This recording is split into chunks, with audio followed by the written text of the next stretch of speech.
Legit has to be the biggest surprise I've had so far this year with how fun a game can be. I've played a lot of arcade races in the past, but the more recent ones just haven't been as fun, or they come out riddled with some problem. Just look at Need for Speed. The games, not the dumb but amazing movie. Yes, science! So what is Screamer exactly? When I saw the trailers and got an idea for the story, I instantly thought of Yu-Gi-Oh! 5Ds, an anime racer where problems are settled on the track and social undertones. If they added card power-ups or something similar, it would be Yu-Gi-Oh! 4-wheelers. I did hear someone call it the Dark Souls of racing games, which is inaccurate and we need to stop saying something like this. It's the Elden Ring of racing games. But in all seriousness, Screamer is probably the best arcade racer to have come out in recent years. You drive a cool looking car, have a boost, an attack, a passive ability which is different for each racer's car by the way, and a powered up stage called Overdrive. Then there's the way drifting is handled. Instead of the usual break to drift we've had from other games like Need for Speed, we have the right analog stick being used to kick out the back end of the car to perform a drift while using the left stick to steer slightly to help maintain it. It did take a while for me to get used to this. Inertial Drift used something similar and it looked intimidating, which is why I didn't get it, but after playing Screamer I realized just how good this style of drifting is and how much freedom it can provide now that the brake pedal is free. You can't perform a drift by braking, the brakes in this game are harsh, very similar to the original Screamer, but braking helps with getting down to a speed where your drift won't land you straight into a wall and lose all that momentum that you built up, but does help with maintaining it though. I played the story for the majority of the game and it's so dumb I love it. Just to get this out the way, they have an in-universe way of explaining how the powers work and how you come back after being destroyed by another car. A device called the Echo is installed by this ridiculously good looking mechanic. Honestly, he would fit in Zoolander. He might have been the guy who owned the petrol station they blew up. A Screamer is a racer for a tournament very cleverly called a Screamer Tournament, which is an underground racing event, so underground everyone knows what a Screamer is. Let's just gloss over that, but this one is public so the police won't get involved and ruin your fun. The plot doesn't matter, you can go through the entire thing brain dead, but it'd be difficult as this is more character focused than the overarching story. I love the characters, and they'll make you remember them. You have Lavinia, who's full of energy and too pure for this world. Dirk, who's the world's biggest dick but everything that comes out of his mouth makes me laugh, he's blunt and full of himself. Or Noboru, who's won previous Screamer tournaments and you have people treating him like he's a living god, but he suffers from PTSD because of a really bad crash that took his leg. They even handle his PTSD in a really good way. He won't get into a car until Gage and Fermi help him overcome his fear. The gameplay reflects this when finally playing as Noboru as well. It starts off slow before actually gaining speed. You've also got teams the drivers belong to, and this helps with understanding the characters. You've got Anaconda Corp, who are comprised of rich people working for a corporation and their entire personality is based around the company they work for. There's Jupiter Stormers, made up of a team of engineers and scientists for a tech company called JSI. Their whole thing is about understanding how the Echo works and finding some way to get it into the hands of JSI. Kagawa Kai is made up of 2 Yakuza members and a former member who managed to buy his way out. I don't want to get into detail about their involvement with the tournament as it connects with another team. Strikeforce Ramanda is a J-pop idol group who happen to race on the side. I can't for the life of me understand that. They're there for the cash prize so they can fund more of their albums. Given how successful they are in the story, I'm not sure why they would need the prize money in order to fund more albums. And finally you have the Green Reapers, who are a private military corps made up of literally 3 people. A little small to be considered a private military personally, but they're here to get close to the Anaconda Corp's team leader, Gabriel. And this isn't a spoiler as I said very early in the game, so I can get away with talking about the fact that they're there to kill him, but have to find a way around the whole Echo situation. I think this is the first racing game I've played where I was actually invested in the storylines of the different characters and teams. Most racing games come up with something stupid for why you need to get into races. I mean, this one is pretty basic. It's rich guys offering $100 billion to compete in the tournament, but the characters is what kept me engaged in playing more. That and the realization this is how you unlock them for the arcade mode. I didn't check the multiplayer before starting the story and unlocking characters, so I can't say if you can go straight into the game, but honestly you'll be missing out if you skip out on the story mode. The cars even have some personality to them. The designs are literally, let's slap on a bunch of things and hope this car moves. Real junker mentality, but the cars look really good. So it's junker with style. Personally, I'm not a fan of Anaconda Corp's cars. They feel too modern, but that's the point, it's the sort of car a suit would drive. Although Gabriel's car is cool with how the brake lights come up. Yeah, they come up from the rear arches, cause why not? Man has money. It's also cool how they take inspiration from cars that you'll see in real life. You've got the cars from Kagawa Kai, which I'm pretty sure people who are partially into the JDM scene would realise that you have a Nissan GTR, Nissan Fairlady, and another GTR with the back end of a GT86. They thought I wouldn't notice, but I've seen those Valenti taillights before. I think I saw someone say Noboru's car is a Mark V Toyota Supra, but I don't see it. However, Hiroshi's car being a Zonda that's being kept alive by putting on whatever part you can find that'll fit, this I do see. The cars have their own characteristics too. Hiroshi has what I like to think of as the most basic setup. The drifting is easier and smoother than if you were to use something like Noboru or Hina's car to drift, as the slightest movement makes it so you're giving yourself whiplash. Pretty sure some cars even have varying braking effectiveness. They accelerate differently, so I'd assume their braking capabilities vary as well.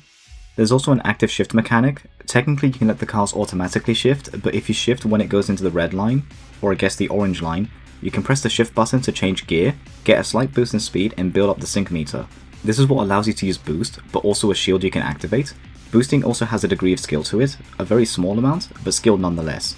If you hold down the button and get it close enough to the center, you'll perform what is called a perfect boost. This lasts longer, and I think it gives you even more of a speed increase as well. Using the sync meter will build up your entropy. This lets you use the strike ability. The majority of characters need 2 bars of entropy to perform a strike, except for one character who can do it with only 1 bar. I'll let you decide on who that would be.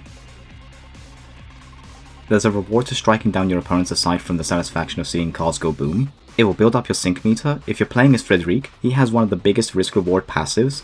His strikes will generate 2 bars of sync instead of the usual 1, but if he misses and hits a wall, he explodes instead. All drivers have passives like this. They're unlocked instantly in arcade and multiplayer, but eased into the story over time. This adds another level of complexity. Not only do you have to decide on which car suits your playstyle more, but you also have to deal with the passive effect. Not all of them are like this, and I feel it kinda missed out on the opportunity of making the game more complex. Just like how Frederic has a risk-reward passive, you have other characters who have it very easy, like Noboru. His whole deal is building up sync and entropy from shifting gears and being in the SGU.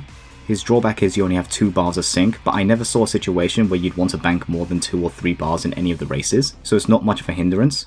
Or Dirk, who's such a dick he can stay in strike for longer after he's already destroyed a car. However, there is a reason to bank your entropy. If you have it maxed out, you can go into overdrive, except you have to be very careful in this mode. You do get a few seconds of a shield being active, so hitting the walls won't instantly blow you up, but once it's gone, you have to be mindful of how you drive. Overdrive gives you more speed than a perfect boost, and the strike is active until all of your entropy is drained. Thankfully, you can actually go on your brakes and drive at a speed where you'd have more control, but where's the fun in that? Sync is built up with every car taken down in this mode as well. When looking back at the footage, I noticed that the shield button was lit up whenever I had sync, but I never thought to press it. I was curious about this, so I booted up the game while writing the script to see if I can use the shield while in overdrive. The answer is yes, but only slightly. The shield doesn't stay active for as long as it usually does, and it consumes some of the meter, but needs at least a bar available to be used. So you can plan how you want to handle the overdrive, but I wouldn't rely solely on the shield protecting you from the walls.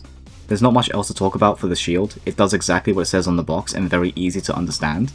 I did touch on this a bit earlier, but there's an arcade and multiplayer.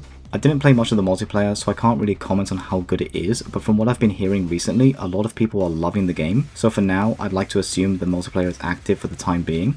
But the arcade is really fun and gives you a number of different modes, each have specific rule sets, or if you want, you can make a custom rule set and play with that. The one thing you can't do is mix and match cars and driver-specific passives. The drivers are restricted to their own cars. I can understand why, because if you can use the best car and passive in the game, the balance would be all over the place, and there would be an online meta, but it would have been nice to do this sort of thing for the arcade when playing with friends either online or locally. You can customize your cars and it is 100% cosmetic, but also very limited. You can't pick your own colors, they're predetermined and you have to unlock them from racing, so it wouldn't surprise me if for the majority of the multiplayer you see a lot of people using the default skin for the cars.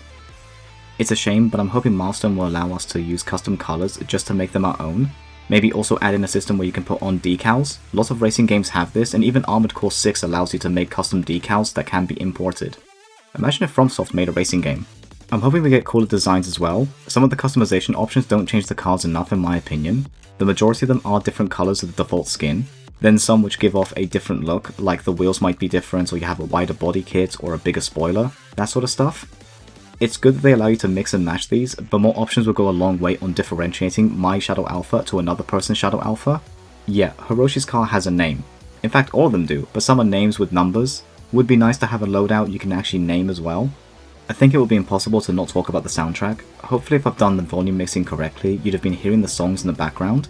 I don't normally talk about music in games, but put frankly, the music in Screamer is fucking amazing. Like seriously, I've had the soundtrack playing at times when I'm doing other things. Not all of them are hits, some I feel aren't my style or don't have a good beat, but others are great, like the songs Backfire, Punto, and Wildcat. Weirdly enough, there's no Eurobeat, but I'm happy there isn't. Screamer doesn't fit the feel of what Eurobeat is meant to give off. Yes, there's drifting, there are some JDM cars, but you know what it doesn't fit? The darker tone Screamer has. That's not to say the game is serious all the time, you literally have J-pop idols racing in the tournament or scientists that have literal jet engines strapped to the back of their cars. None of the songs are dark, the closest ones to this would be any songs from the Kagawa Kai team members, but each song gives a feeling of determination instead of something darker. Plus, imagine hearing Dave Rogers in the background while going through the section as Noboru is getting over his PTSD. As much as I love Deja Vu, it would not fit here. I had a lot of fun with Screamer. Seriously, it's one of the best arcade racers out there. It has actual characters and it did throw me off a little at first when someone is speaking English and another is speaking French, but I like this. They do explain how everyone can understand each other, and it also has the effect of keeping your attention, but also, it gives them character. I feel this is really important for the game, and genuinely believe if you ignore playing the story mode, you're missing out on the fact you can get a racing game which has good writing. The customization for the cars could do with more to offer. Custom decals and colours would go a long way to make them your own. Loadouts will be a great addition. Having to go through multiple menus to change the design of the car you're driving is a bit of a chore, and a loadout system to switch between appearances would be nice. Maybe I want to drive Shadow Alpha for one race and switch to Shadow Beta for another. Having more options available for the local co-op with the rule sets would be great. I want to have those races on a couch with friends and allow mayhem to ensue because of balance being all over the place. I'm hoping the devs have more content planned for the game, like more tracks, customization options, and cars. We do currently have DLC, but this is the Deluxe Edition DLC.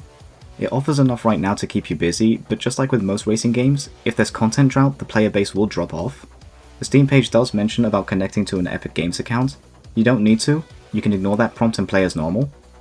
As always, thank you for making it to the end of the video. If you enjoyed it, please consider leaving a like and subscribing. I read all the comments I get and take everything into consideration to get better.